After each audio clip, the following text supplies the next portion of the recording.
Welcome to KRR kitchen. இன்றைக்கி நம்ம கிச்சனில் பார்க்க போகிற ரெசிபி நல்ல மொறுமொறுப்பான காலிஃப்ளவர் 65 வீட்டிலே எப்படி செய்கிறதுன்னு தான் பார்க்க போகிறோம். இந்த காலிஃப்ளவர் 65 பார்த்திங்கன்னா நம்ம ரோட்டோர கடைகளில் சாப்பிட்ருப்போம், அப்படி இல்லைனா ஹோட்டலில் தான் சாப்பிட்டுருந்துருப்போம். ரொம்ப அருமையாக சூப்பராக இருக்கும். அதை விட டேஸ்ட்டு சூப்பராக வீட்டிலே செய்யலாங்க. ரொம்ப ஈஸியாக, கொஞ்சம் கூட மசாலா பிரியாமல் ரொம்ப அருமையாக மொறுமொறுப்பாக சூப்பராக செய்யலாம். எப்படி செய்கிறது நம்ம வீடியோக்குள்ளே போய் பார்ப்போம். அதுக்கு முன்னாடி நம்ம சேனலை இப்போ தான் பார்க்குறீங்கன்னா சப்ஸ்கிரைப் பண்ணி வச்சுக்கோங்க. கூடவே பெல் சிம்பிள் ப்ரெஸ் பண்ணி ஆளுங்கிற ஆப்ஷனையும் ப்ரெஸ் பண்ணி வச்சுக்கோங்க.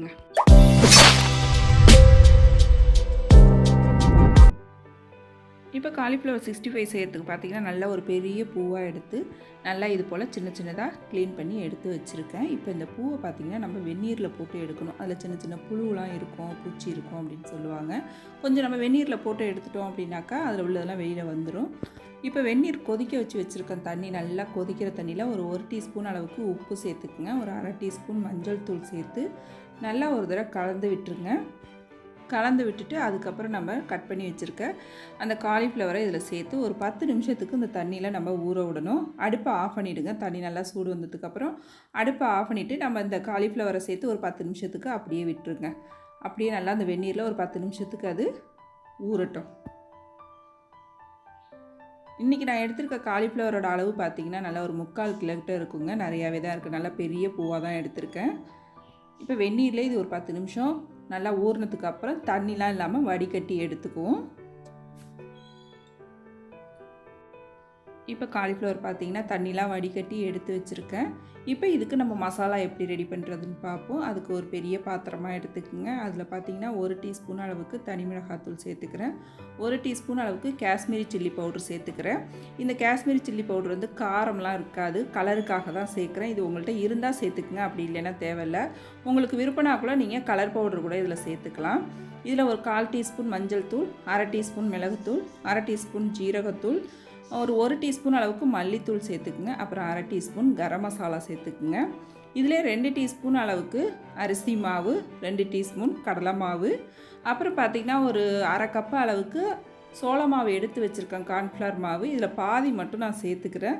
திரும்ப நம்ம கலந்துட்டு அதுக்கப்புறம் தேவைன்னா போட்டு கலந்துக்கலாம். இப்போ இதிலே ஒரு 1/2 டீஸ்பூன் அளவுக்கு உப்பு சேர்த்துக்கிறேன், தூள் உப்பு. ஒரு 2 டீஸ்பூன் சமையல் எண்ணெய் சேர்த்துக்கிறேன். இப்போ இது எல்லாத்தையும் நல்லா ஒத்தாப்பில் ஒரு தடவை ஒன்று கலந்து விட்டுக்குவோம்.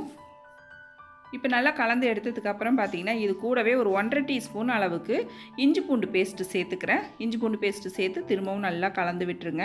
நல்லா கலந்ததுக்கப்புறம் இதில் கொஞ்சம் கொஞ்சமாக தண்ணி சேர்த்து ஒரு திக்கான பேஸ்ட்டாக நம்ம கலந்து எடுத்துக்கணும்.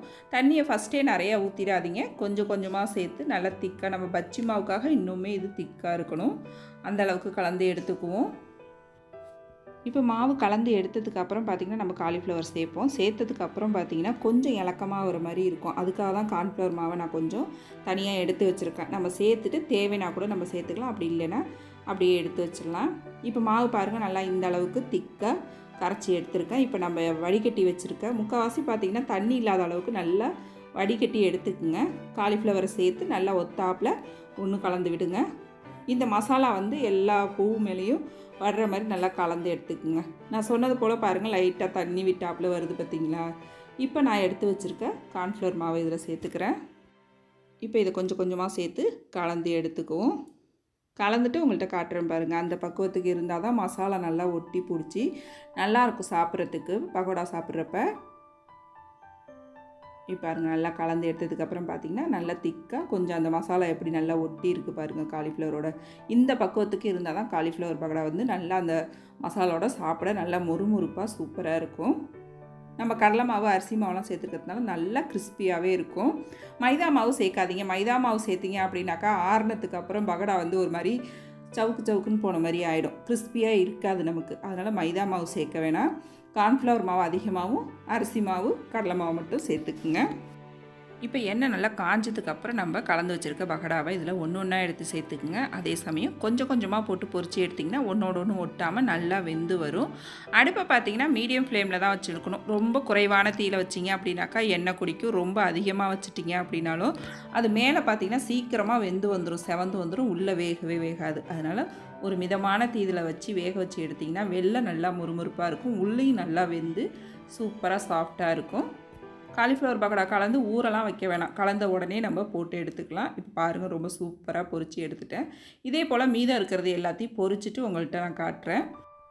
இப்போ எல்லா காலிஃப்ளவரையும் பொரித்து எடுத்துட்டேன். ரொம்ப சூப்பராக அருமையாக ரெடியாகி வந்திருக்குங்க. டேஸ்ட்டும் ரொம்ப அருமையாக இருக்கும். நான் சேர்த்த மசாலா பொருட்கள் எல்லாமே கரெக்டான அளவாக இருக்குது. நீங்கள் எடுக்கிற பூவுக்கு தகுந்த அளவு அந்த காரம், உப்பு எல்லாம் சேர்த்துக்குங்க. அதே போல் தான் அந்த கார்ன்ஃப்ளவர் மாவு, அரிசி மாவாக இருக்கட்டும், எதாக இருந்தாலும் கரெக்டான அளவு சேர்த்து அந்த மாவு பக்குவமும் சரியான அளவு நீங்கள் கலந்து எடுத்துட்டிங்கன்னா நல்லா இது போல் மொறுமொறுப்பாக சூப்பரான காலிஃப்ளவர் பக்கோடா நம்மளும் வீட்டிலேயே சூப்பராக செய்யலாங்க. நான் இன்றைக்கி சொன்ன அளவுகளோடு அந்த காலிஃப்ளவர் பக்கோடாவை ட்ரை பண்ணி பாருங்கள். கண்டிப்பாக சூப்பராக அருமையாக இருக்கும். ட்ரை பண்ணி பார்த்துட்டு எப்படி இருக்குன்னு எனக்கு கமெண்ட் பண்ணுங்கள். என்னோட இந்த ரெசிபி பிடிச்சிருந்ததுன்னா லைக் பண்ணுங்கள், ஷேர் பண்ணுங்கள். மறக்காமல் நம்ம கேஆர்ஆர் கிச்சனை சப்ஸ்கிரைப் பண்ணி வச்சுக்கோங்க. நாளைக்கு வேறொரு ரெசிபியோடு சந்திப்போம். தேங்க்ஸ் ஃபார் வாட்சிங்.